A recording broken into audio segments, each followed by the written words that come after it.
Kita meniaga jadi kaya raya pun, kita berjaya bukan kerana kita pergi kursus cocok kepala ke jerit-jerit nak jadi kaya, bukan. Kerana ada coach, ada mentor. No, kita kaya kerana Allah. Jangan jadi macam Qarun. Qarun bila orang tanya, apa sebab you berjaya? Kerana saya lah. Dia tak nak sebut pun ini daripada Allah. Saya ada juga mengintai-ngintai beberapa modul khusus usahawan jutawan ni. Mana kita tegur lah. Sebab benda menyebabkan awak masuk neraka, esok awak tak cakap, ustaz tak pesan, ni kita pesan. Dalam kita nak mencipta kekayaan ataupun kejayaan lah, biasa mereka akan beritahu kita memerlukan mentor, kita memerlukan coach, orang yang tunjuk jalan. Mentor contoh teladan. Kita memerlukan satu kumpulan kawan-kawan kita yang sama survive nak berniaga. Dan yang empat, kita ada strategi. Maka dengan adanya empat unsur itu, kita akan boleh jadi usahawan yang berjaya. Walaupun orang tanya, tuan, macam mana saya nak pastikan saya ni penoreh getah, macam mana saya nak pastikan getah saya boleh dijual dengan lebih baik lagi? Walaupun dia kata, tak apalah, buat sistem marketing yang bagus, buat FB yang bagus, jual getah sekerak je, kena ada FB juga rupanya. Tak apalah, mungkin jawapan tu auto punya reply. Tapi kita nak terangkan pada malam ni, next time kalau orang tanya macam mana you boleh kaya, jawapan nombor satu, bukan mentor, bukan coach, Allah. Sebab apa? Ini bukan ideal. Inilah punca Qarun kena terajang dengan Allah Ta'ala. Apa sebab? Qarun, Allah, ni semua cerita dalam Quran. Qarun ni Allah Ta'ala rekodkan. Fakharaja ala qaumihi fi zinatihi. Qala alladhina yuriduna alhayata ad-dunya ya laita lana mithla ma utiya Qarun innahu ladzu hazzin azim. Lalu kata Allah, Qarun lengkap dengan segala perhiasannya. Tuan-tuan bayangkanlah TikTok ke apa, orang kaya-kaya kan suka tunjuk pakai baju kot dia lah dengan macam-macam, malas sebutlah nama-nama akaunnya, narik-narik misai gini, menunjukkan dia banyak kereta di tengah menunggu, dia pun tunjuk. Bila orang kecam, ini kita nak berkongsi kesyukuran. Ini ayat Qarun, standard Qarun punya jawapan. Kita nak menunjukkan, kita appreciate kita punya kejayaan. Dia pun jalan. Kemudian, qala alladhina yuriduna alhayata ad-dunya. Maka ketika itu kata Allah, orang ramai yang pun nak jadi kaya macam Qarun. Dia punya top fan dia, peminat dia, mentor-menti dia, dia punya subscriber dia punya peminat-peminat luar biasa ini pun menjerit-jeritlah bila nampak Qarun datang dengan pakaian yang berhias-hias. Ya laita lana mithla ma utiya Qarun. Bilalah kita nak jadi kaya macam Qarun. Semua cakap begitu. Sama macam kita lah. Buka YouTube, buka Facebook, buka Reel ke, buka dalam TikTok ke, gambar orang kaya beli rumah 6 tingkat misalnya.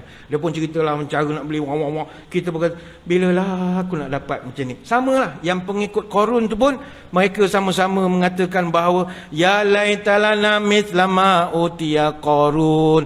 Moga-moga kita juga diberi kekayaan macam Qarun.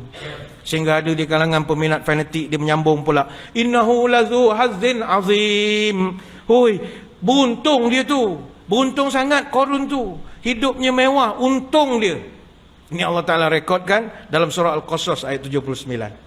Lantas orang pun datang jumpa dengan Qarun. Wartawan apa semua ya. Datang, dia buat sidang akhbar agaknya lah ya. Orang tanya kepada Qarun, wahai Qarun, macam mana you boleh kaya? Dulu you kerja jaga kubur saja, sekarang you boleh jadi kaya. Apa bisnes you buat? You buat forex kah? Apa bisnes you buat? Kripto kah? Kripto coin ke apakah? Ceritalah, kami mau tahu apa rahsia. Apa jawab Qarun? Qala innama utituhu ala ilmin indi. Surah Al-Qasas ayat 78, dia boleh jawab, saya kaya kerana saya ada knowledge macam mana nak kaya.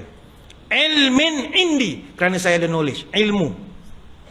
Apa salah kalau dia sebut saya berjaya kerana izin daripada Tuhan, saya dulu susah, kan lebih manis. Oh ini tidak, saya berjaya kerana saya ilmin indi, kerana saya ada latihan, saya pergi kursus, saya bayar kursus yang diamond yang paling mahal sekali, sebab itu saya boleh berjaya dalam perniagaan. Apakah kesan kepada Qarun ketika itu? Allah murka, tenggelamkan di dalam bumi. Fa khasafna bihi wa bidarihil ard fama kana lahu min fi'atin yansurunahu min dunillah wa ma kana minal muntasirin. Maka kami tenggelamkan Qarun dengan rumah-rumahnya sekali ke dalam bumi, maka tidak ada siapa pun yang dapat menolong dia terhadap azab itu, dan tak akan dapat membela dirinya. Surah Al-Qasas ayat 81. Qarun punya kaya tuan-tuan, sampai sekarang kaya. Sehingga kan orang buat satu program, dia panggil mencari harta karun. Sampai kat Shah Alam harta karun. Bayangkanlah. Walaupun dia tu di Mesir je, tapi punyalah kaya. Sampai di Malaysia pun orang buat treasure hunting, orang akan panggil harta karun. Orang tak panggil harta Ahmad Al-Bab ke apa tak. Kayanya Qarun ini. Tapi dia select dia satu je. Dia tak tahu menyatakan bahawa aku berjaya kerana Allah. Dia kagum dengan diri dia. Dia kagum dia boleh buat bisnes macam-macam. Maka bila Qarun dah tenggelam dengan harta benda dia, netizen, orang-orang yang dulunya mengkagumi Qarun, akhirnya left group. Ada yang unfollow, ada yang unfriend. Semua join group geng surau je akhirnya.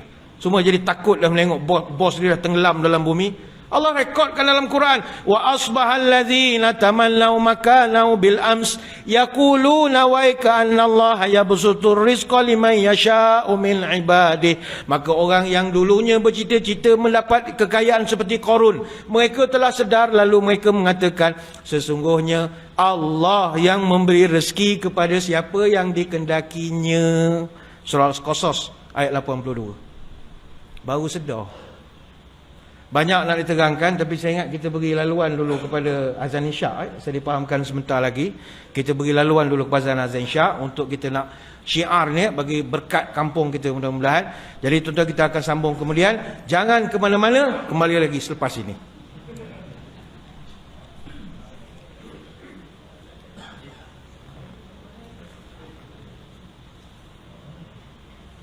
Jam terlambat.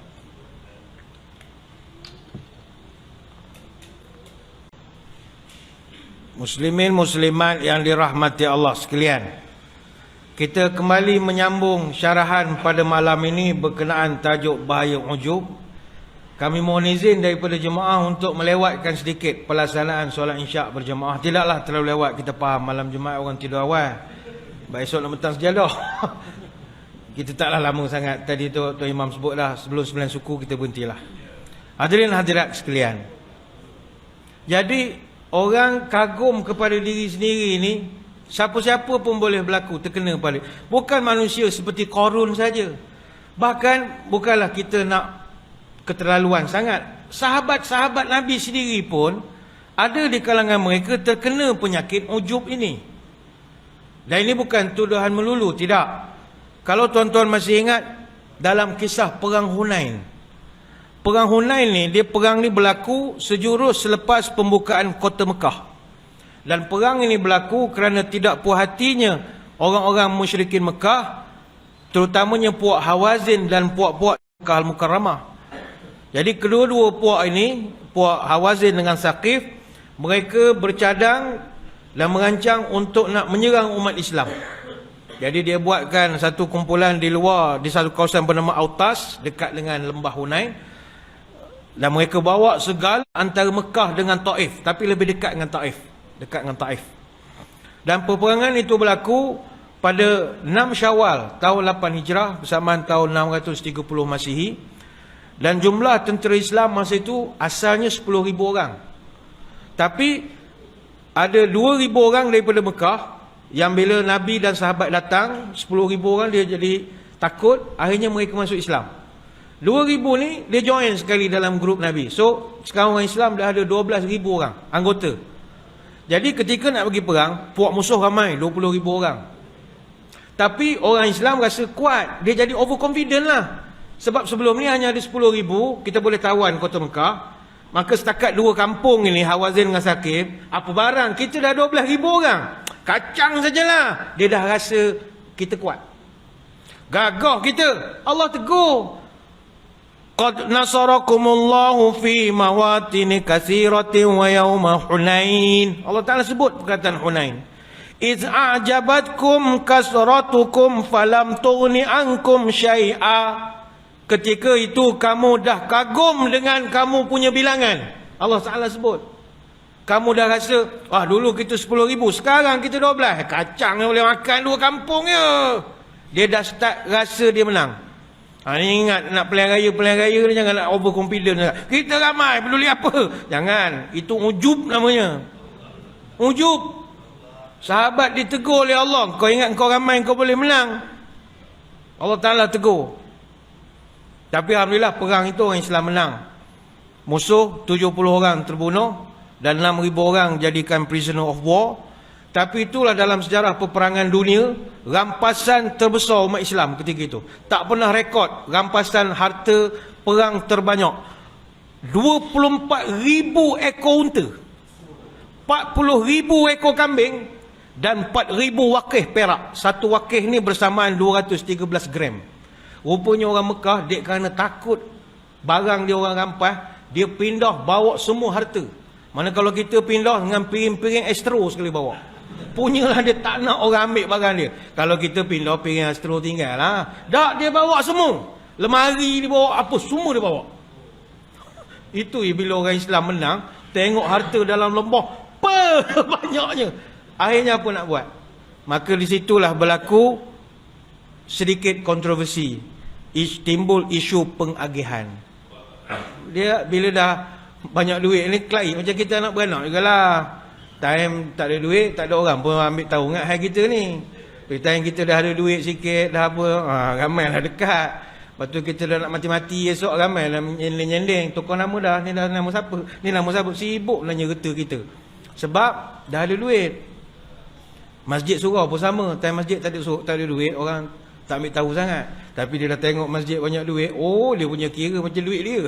Macam semua tu duit dia semua. Orang tak boleh tengok orang lebih. Jadi apabila harta banyak, timbul soal pengagihan. Ibn Mas'ud cerita, qala rajulun, ada satu orang sahabat, wallahi inna hadhil qismata ma udila fiha wa ma uridu biha wajhullah. Bila dah orang ni dapat sikit, orang ni dapat, ialah tak dapatlah kita harta perang ni, kita bagi-bagi ikut sumbangan dalam pasukan. Macam kalau dalam satu formasi peperangan, mungkin komando dapat lebih. Sebab dia orang kan masuk awal. Komando kalau polis 69 komando. Itu semua mungkin pandura semua yang jenis pandu arah untuk tentera TUDM hantarkan bom. Ingat senang kerja itu. Dia nak sabotaj elektrik lagi. Jadi komando GGK, VET69, Pascal apa semua ni dapatlah lebih sikit. Lepas tu dia ada pula anggota lain, semboyan lain, semboyan jaga telefon, bola. Lain pula dia punya portion dia. Bukan kata dia tak ada sumbangan, ada. Infanteri kata kebal, ada kerja dia, tapi taklah dia bagi-bagi. Wataniah, PhD 512, 505, jauh lah sikit kawalan luar kan. Rela lagi belakang, dia siap gayung lagi belakang. Jadi dia ikut, agakkan kita pembahagian ikut sumbangan. Jadi ada yang tak puas hati. Demi Allah wallahi inna hadhil qismah ma'udila fiha. Pembahagian kita ini tak ikut cara yang Allah ajarkan kita ajar selama ini. Wa ma uridu biha wajhullah. Dan cara pembahagian begini, ini bukan nak cari redha Allah. Ini semua nak jaga kroni belaka. Siapa yang bagikan harta perang? Nabi. Orang tak puas hati, Nabi pun kena. Cerita tu sampai ke telinga Nabi. Fatughayyir wajahu hatta kana kasirfi. Maka kata Ibn Mas'ud, ketika cerita orang mula bercakap, kata Nabi ni dah pau duit, makan duit, apa macam-macam. Ketika itu kata Ibn Mas'ud, berubah muka Nabi macam kemerah-merahan. Jadi kemerahan, telinga dah merah, pipi dah merah. Nabi menahan marah. Maka kata Nabi, faman ya'dilu idza lam ya'dilillahu wa rasuluhu rahima Musa qad udhiya bi aksar min hadza fasabara. Siapa lagi yang kamu boleh katakan sebagai adil kalau Allah dan Rasul pun kamu anggap tidak adil? Semoga Allah merahmati Nabi Musa kerana dia pernah dituduh lebih teruk daripada ini, tapi dia tetap bersabar. Merah muka Nabi. Tuan-tuan, buat duit ni jangan cakap lah Nabi pun kena. Bukan kata Nabi makan duit. Orang tak puas hati tu biasa. Cuma zaman tu tak ada netizen saja. Kalau ada netizen, teruk kena bantai. Ya. Orang tentera troll pun beramai zaman itu. Nak troll je kerja dia. Keluar gambar lah, ansyah lah, agakkan kita. Tapi itu, dia berpunca daripada apa? Berpunca daripada ojok, kamu rasa kamu besar dan sebagainya, membawa kepada perpecahan yang lebih besar.